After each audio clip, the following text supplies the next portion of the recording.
Hey everyone, it's Allie and welcome to my channel.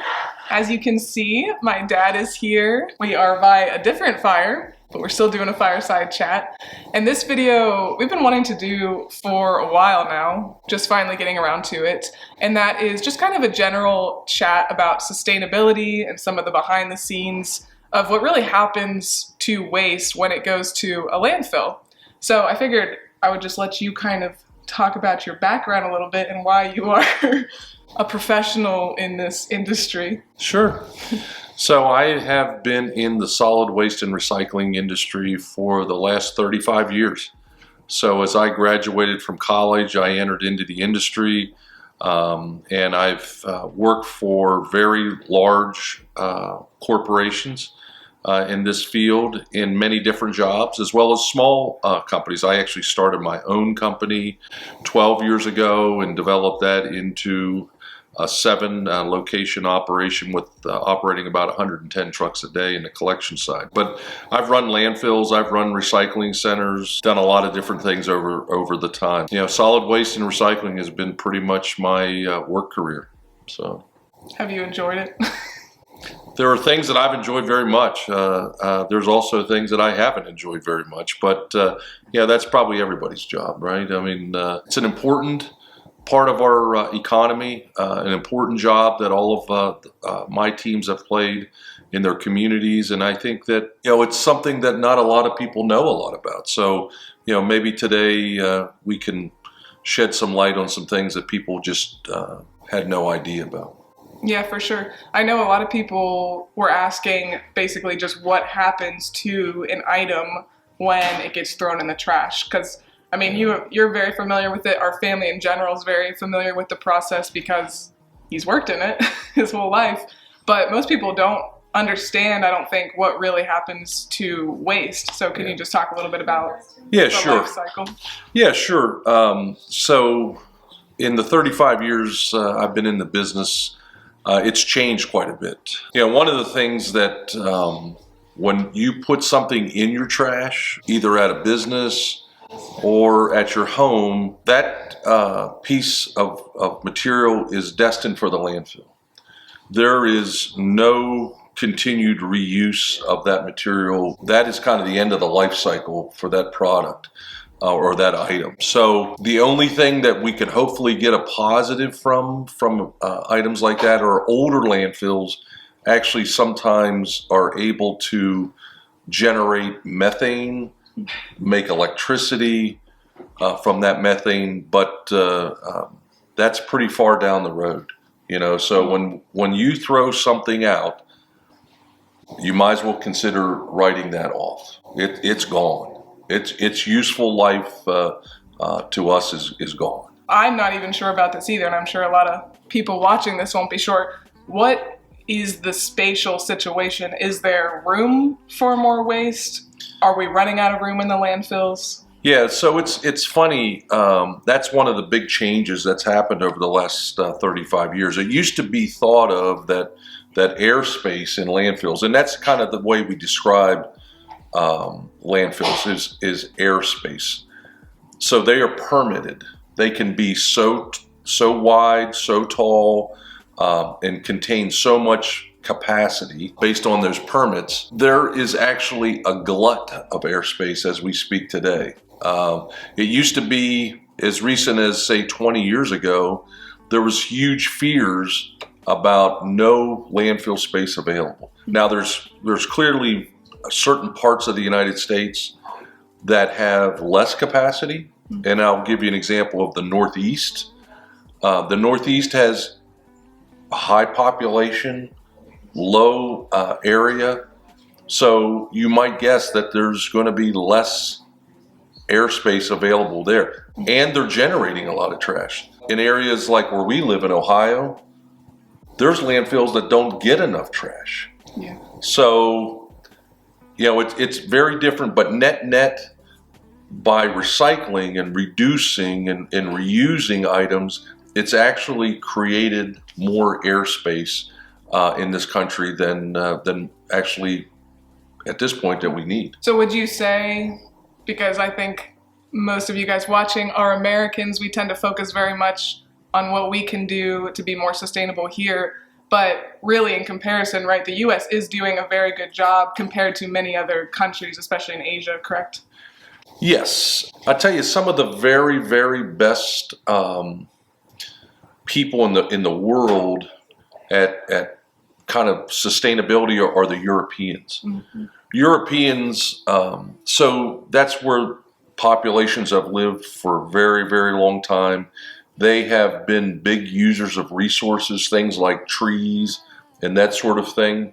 They don't have a tremendous amount of area, so they've been forced to reduce, reuse, and recycle long before we really started that in the United States. So those folks are probably, if you looked at their overall production per person, much better at reducing the amount of solid waste that they produce. Now, you know, if you look at countries like Japan, they would be other great examples of what you can do because, you know, they live on an island, right? Yeah. So they have very limited space, very high populations. Once again, those folks are very good stewards of the environment when it comes to producing less and less waste. So talking about recycling, there's kind of the thought that if you put one thing wrong into the recycling bin, none of it can get recycled. Is that true, or is No, that sorted at all? No, so that's one thing that once again has changed dramatically over a short period of time.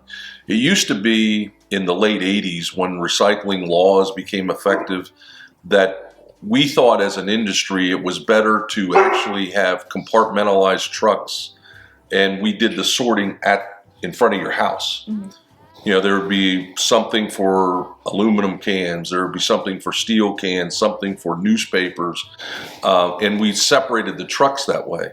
Well, it didn't take very many years to figure out that as soon as the first bin filled up, the truck had to go to the processing facility. So we then switched and said, hey, let's just collect it all as single stream, and then we'll build facilities that are able to separate it out.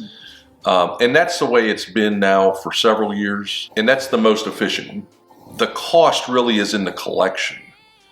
You know, it's the people, the trucks, and all that sort of thing that cost us money. So we now process and have been processing, and we've improved the processing. But no, if you throw something in there, there is going to be about a 10 to 12% outthrows in any recycling program that's the trash that people throw into their recycling. Maybe well-intentioned, but they didn't realize it was an outthrow.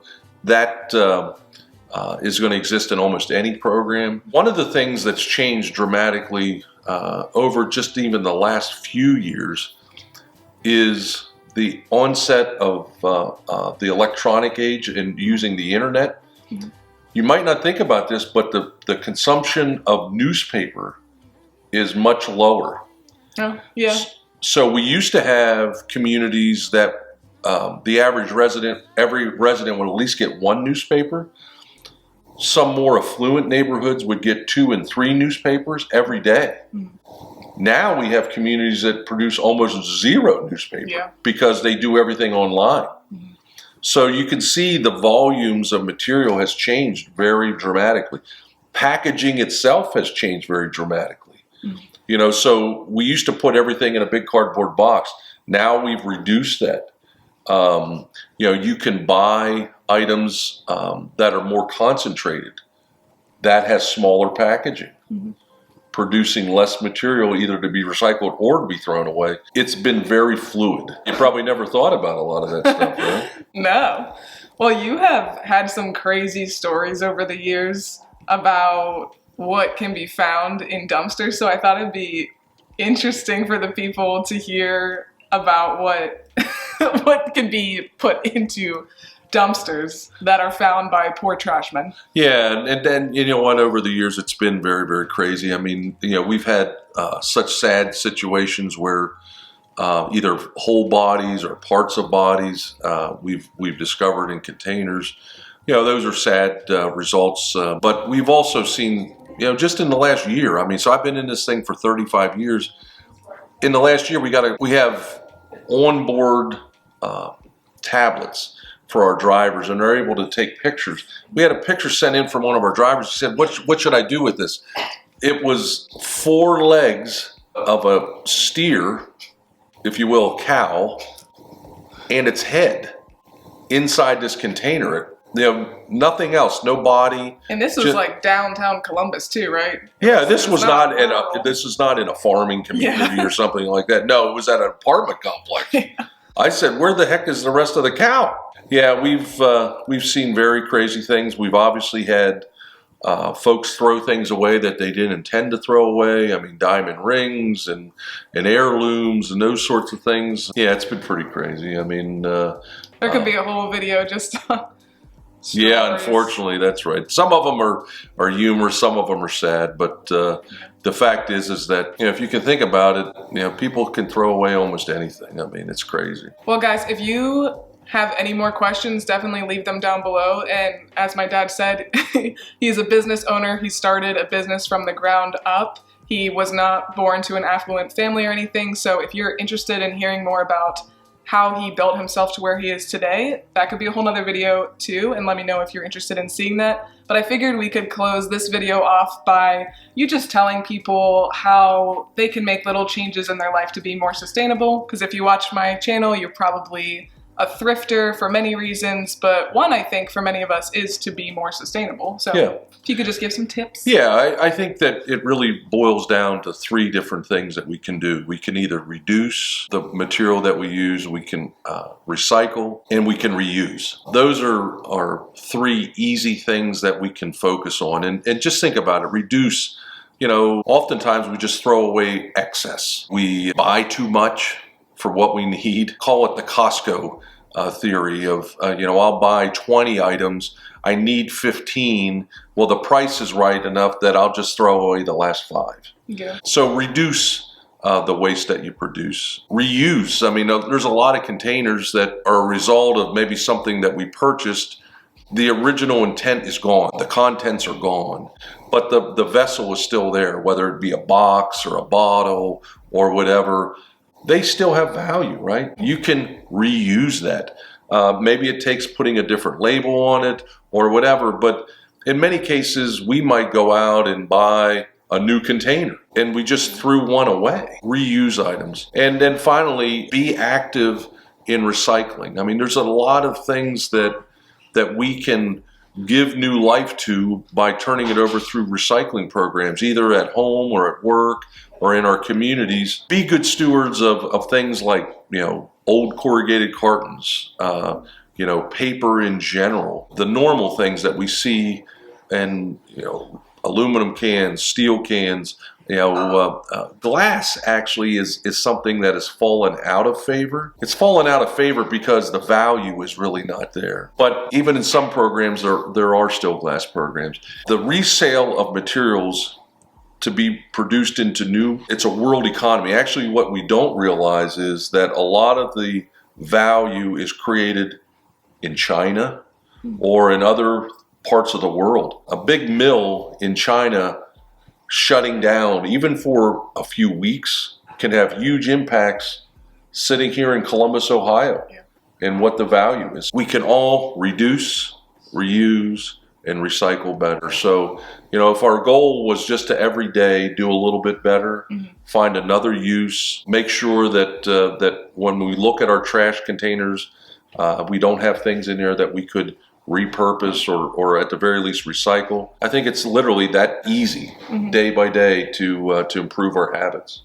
Yeah, I think that's super helpful. I'm sure people learned a lot. Let me know down below what you learned. Thank you so much for doing this video with me. I appreciate it. This was fun. Absolutely, it's fun. It's one of those industries that probably not many people go through college or their youth thinking about what they'll spend most of their working life doing. But you know what? It's been a great business for me. It's been a great business for me. Always throw stuff away, right? That's exactly what you always say. Right. That's exactly right. Thank you very much. Yeah. All right. Well, if you like the video, please make sure to give me a big thumbs up and subscribe. It really helps my channel out a lot. And do let me know if you want to see more videos like this in the future. Thanks again for watching, and I will see you next time. Bye.